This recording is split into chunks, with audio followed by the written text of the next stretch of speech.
What if I told you that I made 5,000 rupees in Asian Paint stock today? Let's see how. जैसे कि आप देख सकते हैं यहाँ पे आज मैंने रफली 4,890 रुपीज़ के आसपास कुछ एशियन पेंट्स में प्रॉफिट किया है। मैंने कुछ 100 शेयर्स खरीदे थे at the average price of 2,924 rupees और रफली 1.6% का रिटर्न इंट्राडे में मिल चुका है। अल्दो ये मैंने शॉर्ट टर्म के लिए मतलब कि 1-2 वीक के लिए स्टॉक खरीदा है। लेट्स सी इसमें क्या लॉजिक थे लेने से पहले।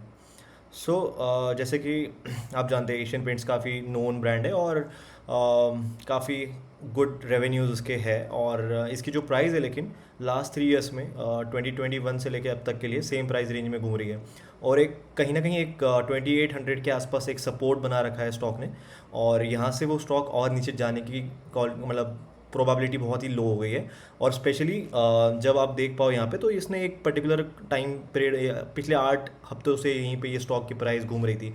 एक कंफर्मेशन मिल चुका था मुझे कि ये और नीचे जाने की प्रोबेबिलिटी कम है और उसमें अगर आप डेली टाइम फ्रेम में अगर चेक कर रहे हो तो इंट्राडे में उसने कल एक अच्छा मूव दिया था लेकिन वो सस्टेन नहीं कर पाया था।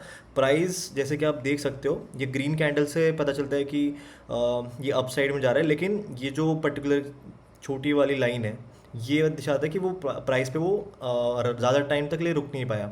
लेकिन आज जब ओपन हुआ तो पहला ही साइन ये था कि वो कल की जो प्राइस थी उसके ऊपर ओपन हुआ और उसके बाद धीरे धीरे प्राइस ने और ज़्यादा अपसाइड दिखाया तो मुझे कंफर्मेशन आ चुका था कि अब ये ऊपर जाने के लिए रेडी है। तो मैंने रफली 100 क्वांटिटीज़ मैंने इसकी परचेज़ कर ली। ऑलरेडी मेरे पास कुछ 40 क्वांटिटीज़ थी बट मुझे शॉर्ट टर्म के लिए कुछ मनी बनाना था उसके लिए तो मैं शायद से मैंने इस लिए इन्वेस्ट कर दिया है। I guess next few weeks के लिए स्टॉक काफ़ी स्ट्रॉन्ग रहेगा। न्यू एंट्री के पॉइंट ऑफ व्यू से अगर देखा जाए तो आई गेस यहाँ पे और भी अपॉर्चुनिटीज़ बन सकती है क्योंकि डायरेक्टली स्टॉक सीधा सीधा ऊपर तो नहीं जाएगा। It will take some time and maybe थोड़ा एक पुल बैक आके वापस से ऊपर जाए। पुल बैक मतलब थोड़ा और पीछे थोड़ा प्राइस नीचे जाने के बाद वापस से ऊपर कैचअप करे प्राइस। तो वो एक चीज़ है यहाँ पे हम देख सकते हैं लेकिन इम्पॉर्टेंटली हम लोग ये ध्यान में रखना चाहिए कि ये जो एशियन पेंट्स है ये एक हाथी जैसे चलने वाला स्टॉक है तो इसमें ज़्यादा रिटर्न्स हम लोग एक्सपेक्ट नहीं कर सकते। मेजरली मैं यहाँ पे 5-10% की एक मूव में वेट करके मैं प्रॉफिट यूजुअली बुक कर लूँगा। बाकी 1 आवर चार्ट पे अगर देखा जाए तो कुछ लेवल्स है कि जहाँ पे हम लोग बाइंग वापस से कर सकते हैं जैसे कि एक 2920 का एक लेवल है। आई गेस अगर वहाँ पे वापस से अगर स्टॉक आता है तो that can be a good entry point. I guess यहाँ पे अभी 2900 के बाद में 3334 के आसपास का कोई एक रेजिस्टेंस यहाँ पे देखने मिलेगा।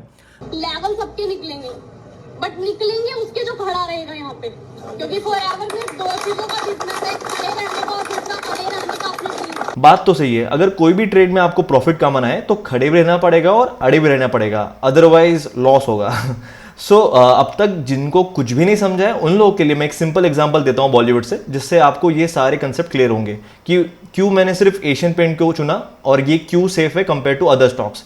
मान लो आपके पास ऑप्शन है कोई एक मूवी बनानी है एज अ प्रोड्यूसर और आपके पास 3 ऑप्शन दिए हैं, अर्जुन कपूर, तुषार कपूर और शाहरुख खान, तो आप किसको चूज करोगे? Obviously you will choose SRK, right? उसमें प्रॉफिट बनाने की प्रोबेबिलिटी ज़्यादा है। वैसे ही स्टॉक मार्केट में देर आर कुछ टॉप कंपनीज जैसे निफ्टी 50 में होते हैं कुछ companies, example Reliance, TCS etcetera, और BSE के भी कुछ स्टॉक्स होते हैं।